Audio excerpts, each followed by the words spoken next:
Before we start the show, don't forget to check our new ebook, Kill All Bugs, Learn Software Testing in One Day. For a limited time, it's only $9.99. Links in description.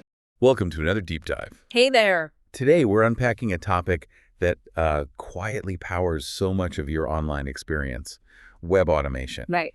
Specifically, we're going to explore a remarkably powerful and widely used tool called Selenium. Mm-hmm. Our mission for you today is to not just cover the facts, what Selenium is, but to really dig into its origins, how it fundamentally works, and crucially, its huge real-world impact across the web. Exactly. And look, understanding tools like Selenium isn't just for software engineers or QA specialists. Right. It's genuinely key to navigating the modern web landscape. Helps you gain critical insights into, the very nature of software development. Okay. At its core, Selenium is a free, open-source automated testing framework. It's used to validate web applications across different browsers, different platforms. And it works with different languages too, right? Yeah. A key aspect of its flexibility is that support for multiple programming languages. Think Java, C#, Python. Mm. You use those for writing the actual test scripts. Okay, so to really get Selenium today, we kind of have to start at the beginning. The genesis. The origin story. Yeah, a common problem faced by, countless engineers. Mm-hmm. Can you take us back to Jason Huggins, ThoughtWorks, 2004? What was the challenge? Absolutely. So Jason was an engineer there at ThoughtWorks, and he was basically stuck in this loop of incredibly repetitive manual testing for web apps. Sounds tedious. Oh, hugely inefficient, prone to human error, and it just couldn't keep up with how fast web development was moving, even back then. So what did he do? His initial, frankly ingenious workaround was to create a JavaScript program. He called it JavaScript Test Runner. Okay. And this little program could automatically control browser actions. It essentially did the boring, repetitive clicking and typing for him. Automating the boring stuff. Pretty much. And this innovation, it was later open sourced and became known as Selenium Core. Okay, Selenium Core. He builds this useful tool, but then what kind of technical hurdle did it hit? Something that needed another innovation. Right, the big one. The initial hurdle Jason's solution faced was a fundamental web security measure. It's called the same origin policy. Same origin policy. What's that in simple terms? Simply put, this policy stops JavaScript code loaded from one domain, say your bank's website, from accessing elements or data from a completely different domain, like maybe a third-party ad on the page. It's a really critical security feature. Okay, makes sense.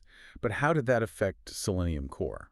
Well, the implication was that testers using Selenium Core had to install local copies of both Selenium Core and the web server that was running the application they wanted to test. So they'd look like they were coming from the same place. Exactly. So they would appear to be from the same domain. It was workaround, and it worked, but it definitely added complexity to the setup. Yeah, sounds like a significant barrier. Yeah. How did the team get around that? Who stepped in to figure out a workaround for this architectural hurdle? That's where Paul Hammett comes in. Another engineer at ThoughtWorks. He made a really crucial contribution. What did he do? He developed a server that acted as an HTTP proxy. A proxy. Yeah. This clever solution basically tricked the browser into believing that Selenium Core and the web application being tested were originating from the same domain. Bypassing the same origin policy. Exactly. It got around the problem. And this breakthrough, it quickly became known as Selenium Remote Control, or Selenium RC. You might also hear it called Selenium 1. Selenium RC, Selenium 1. Got it. Yeah. That's a really elegant solution to a tricky problem. It was. And speaking of the name, Selenium, it doesn't exactly scream web automation tool, does it? Where did that actually come from? Huh. Yeah, that's a fun bit of tech trivia. Jason Huggins actually came up with it. It was kind of an inside joke. Oh, really? Yeah, at the time, another big player, a popular automated testing framework, was made by a company called Mercury Interactive. Mercury. Okay. And, selenium the element is a well-known antidote for mercury poisoning. Oh, I see where this is going. Right. So Jason playfully suggested the name Selenium as a bit of a jab at their competitor, Mercury. And, the name just stuck. So a little bit of tech humor baked right into the name. That's a nice touch. Helps remember the competitive landscape back then. Definitely. It's fascinating how Selenium grew there, from that simple script, Selenium Core, into this powerful suite of tools, each one addressing different automation needs. That's right.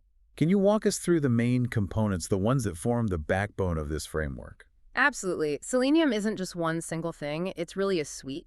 There are 4 key components to know.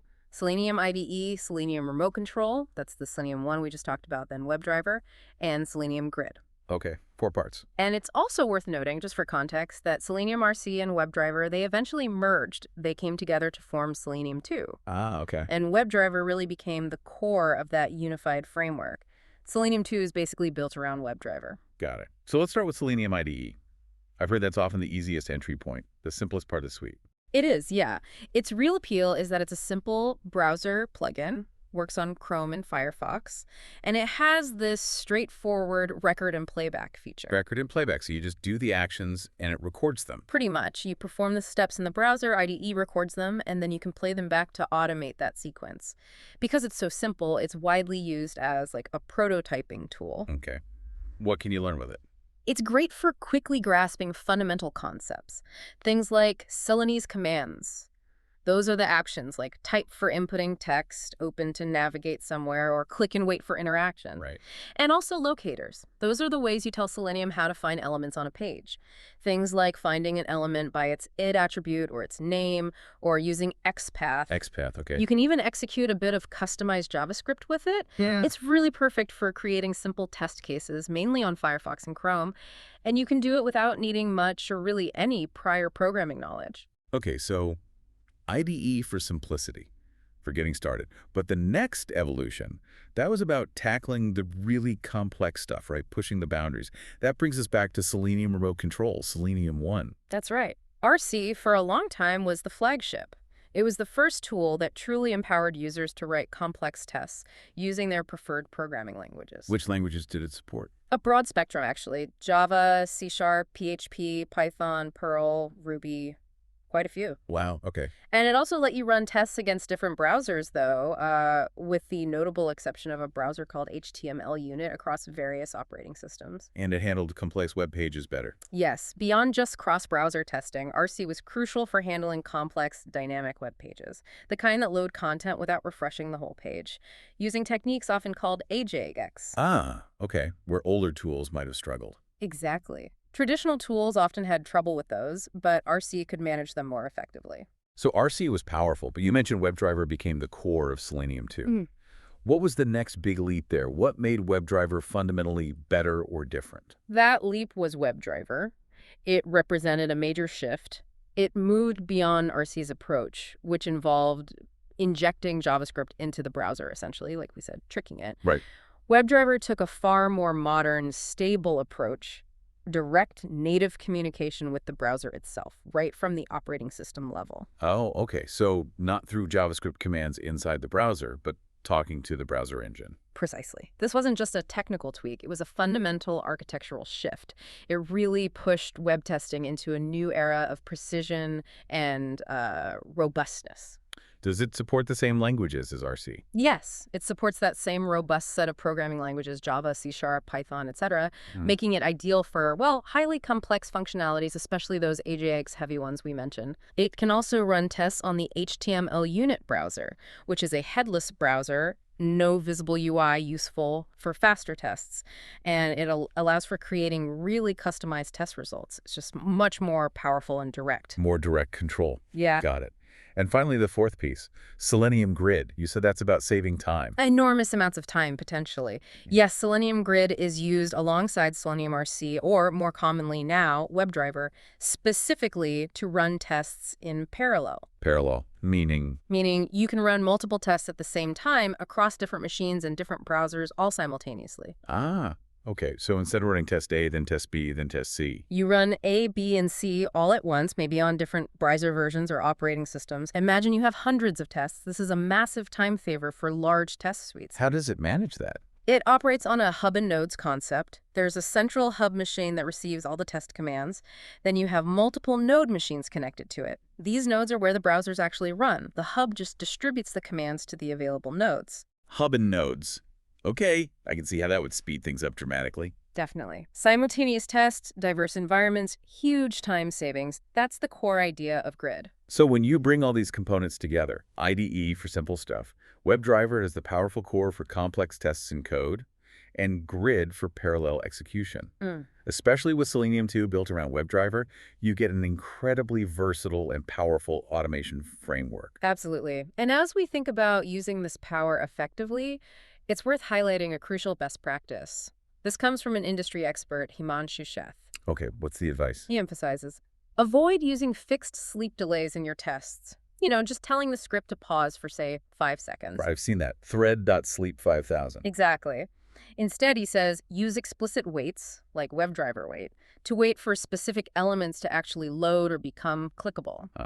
Wait for the condition, not just for time. Precisely. He notes, this makes your scripts more reliable and faster as they respond dynamically to actual page conditions, a key best practice for students everywhere, starting with Selenium. That makes perfect sense. Smarter waiting, not just blind pauses. It really underscores that truly effective automation isn't just about writing the script commands, but about creating smart, resilient, responsive tests that handle the dynamic nature of the web. That's excellent advice for anyone starting out, or even experienced folks refining their approach. And just to quickly circle back on browser and OS support, where do these tools run? Sure. Selenium IDE, the plugin, works with Firefox and Chrome, basically on any OS they run on: Windows, Mac, Linux. Okay. WebDriver, being the core of Selenium 2, has much broader support.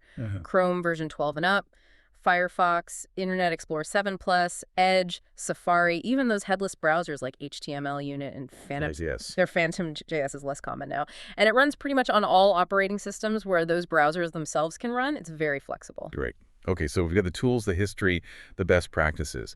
Now let's move from the technical specs to seeing how Selenium actually performs out there in the real world. Yeah, the fun part. These next few case studies really highlight the why. Why go through the effort of setting this up? They show the tangible impact. Right.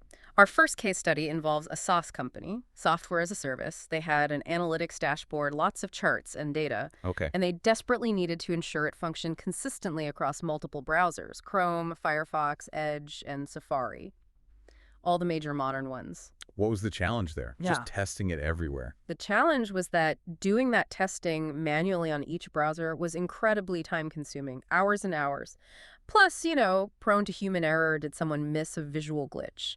And it simply couldn't keep pace with their rapid development cycles. They were releasing updates frequently. So how did Selenium provide a solution? What did they implement? A QA engineer on their team created a pretty sophisticated Selenium grid setup. The parallel testing part. Exactly. This grid allowed them to execute the same comprehensive test suite simultaneously across all those target browsers and operating system combinations. Where were the tests written in? They used Python, leveraging Selenium WebDriver for the actual browser interactions, logging in, clicking filters on the charts, checking data points, exporting reports, that sort of thing. And the outcome? Was it worth it?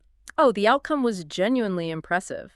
They reported an 80% reduction in the time it took to run their full regression suite. 80%? Wow. Yeah.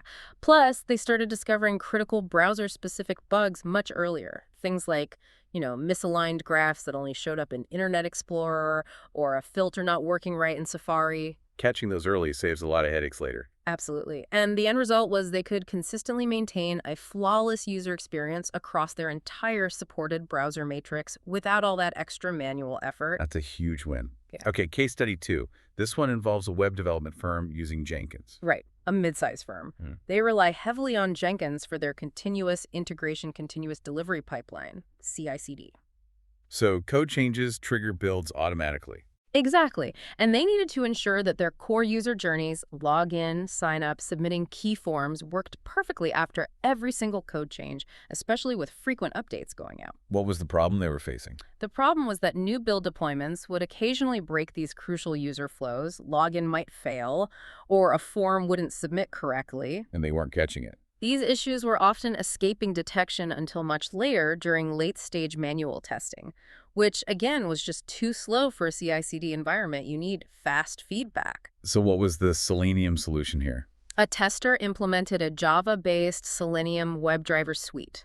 They integrated it with a framework called TestNG. TestNG, what's that? It's a popular testing framework for Java.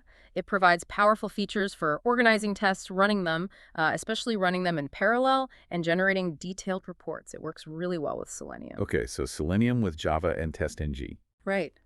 These automated tests covered critical functions: authentication, profile updates, search features, etc. And crucially, these tests ran automatically on every Jenkins build. Every time a developer checked in code. Essentially, yes.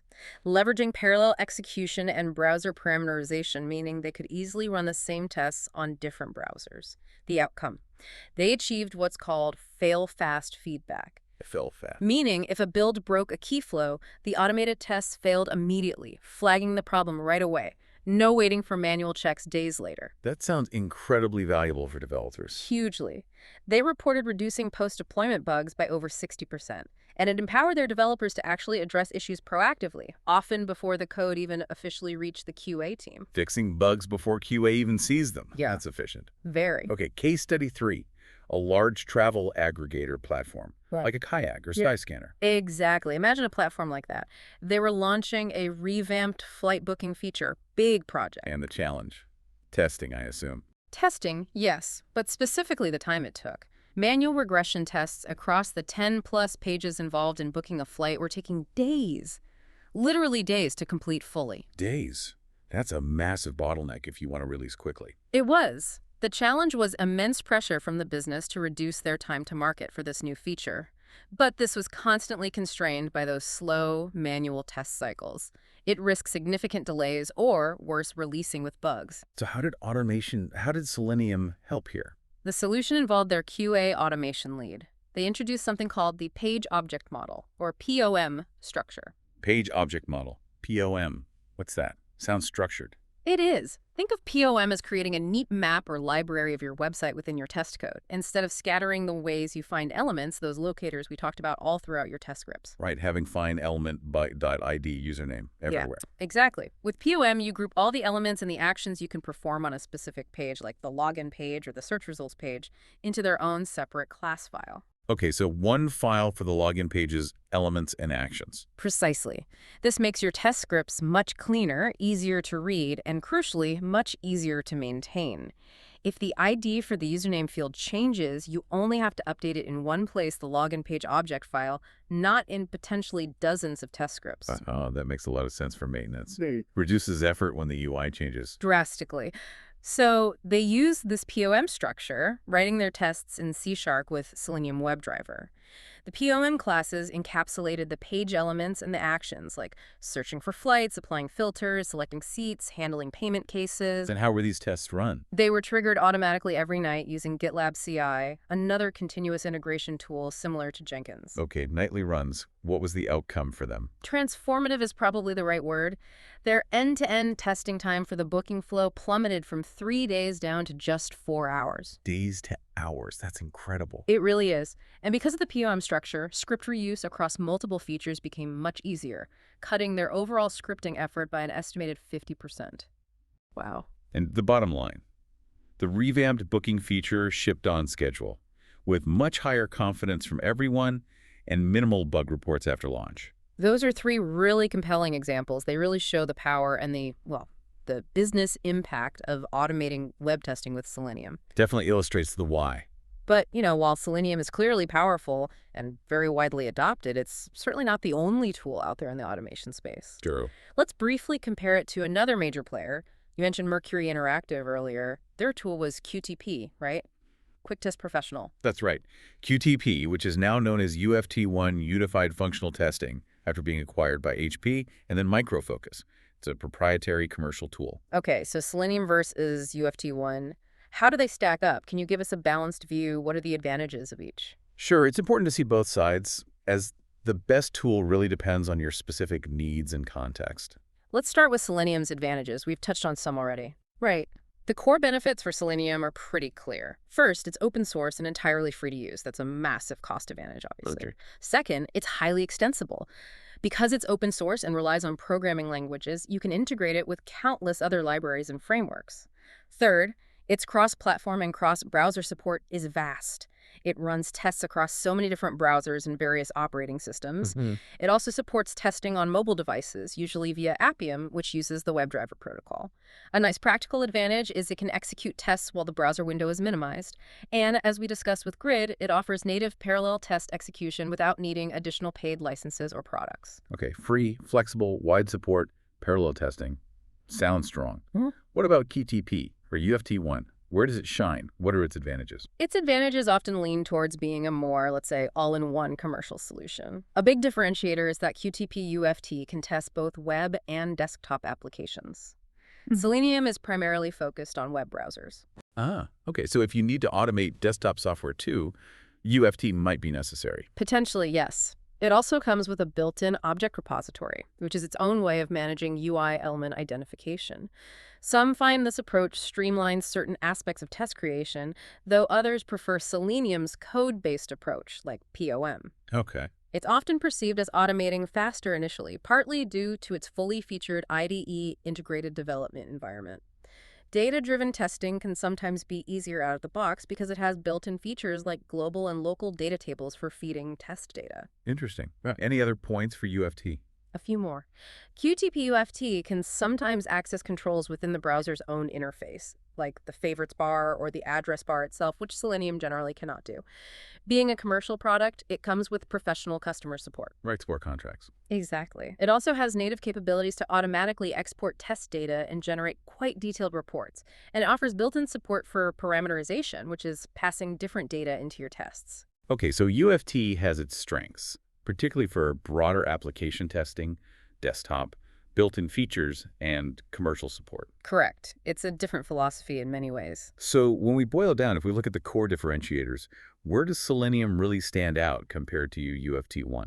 I'd say Selenium notably outweighs QTP-UFT in 3 key areas we've discussed. First is cost. Selenium is completely free. UFT requires licenses, which can be expensive. Okay, cost is number 1. Second is flexibility. This comes from the sheer number of programming languages Selenium supports, the vast array of browsers and platforms, and its general extensibility as an open source project. Right, more choice, more integration options. Exactly. And the third key area is parallel testing. With Selenium Grid, running tests in parallel is a native capability. With UFT, achieving similar large-scale parallel execution often requires integrating it with other paid tools like ALM Quality Center. So cost, flexibility, and native parallel testing are really strong points for Selenium. Those are often the deciding factors for many teams, especially in web-focused development. What a journey through Selenium today. This was a real deep dive. We've covered the core components, the pieces of the Selenium software testing suite. We explored Selenium IDE, that simple Firefox and Chrome add-on, great for basic cases or getting started. It's a playback tool. Then there was Selenium Remote Control, Selenium 1. That really opened the door for users to bring actual programming languages into web testing, tackling more complex scenarios. Overcoming the same origin policy hurdle. Right? And then the big shift, WebDriver, becoming the modern core of Selenium 2, offering that direct OS-level browser control, a significant architectural improvement. More stable, more robust. And finally, Selenium Grid, the turbocharger, enabling that massive time saving through parallel test execution across multiple machines and browsers. Hub and nodes. And we noted how RC and WebDriver merged conceptually to form the powerful Selenium 2 framework that's dominant today. Indeed. And what we've discussed today really highlights the immense value not just of Selenium, but of automation and open source tools in general within the software development landscape. They make incredibly complex tasks much more efficient and reliable. Absolutely. And thinking about that efficiency and how things change, it raises an important question, something for you, the listener, to consider. Given the breakneck pace of web development and the ever-increasing complexity of web applications, how might the principles behind automated testing tools like Selenium continue to evolve? How will they meet the challenges of emerging technologies? Things like, say, AI-driven user interfaces, or even browsing experiences within virtual reality. How do you automate testing for an AI that changes the interface constantly? Or test interactions in VR? That is a truly thought-provoking question for the future of web automation. Something to mull over. Definitely. Well, thank you for joining us in this deep dive into the world of Selenium. My pleasure. Hey, yo, haven't you checked out our new book yet? Link in description.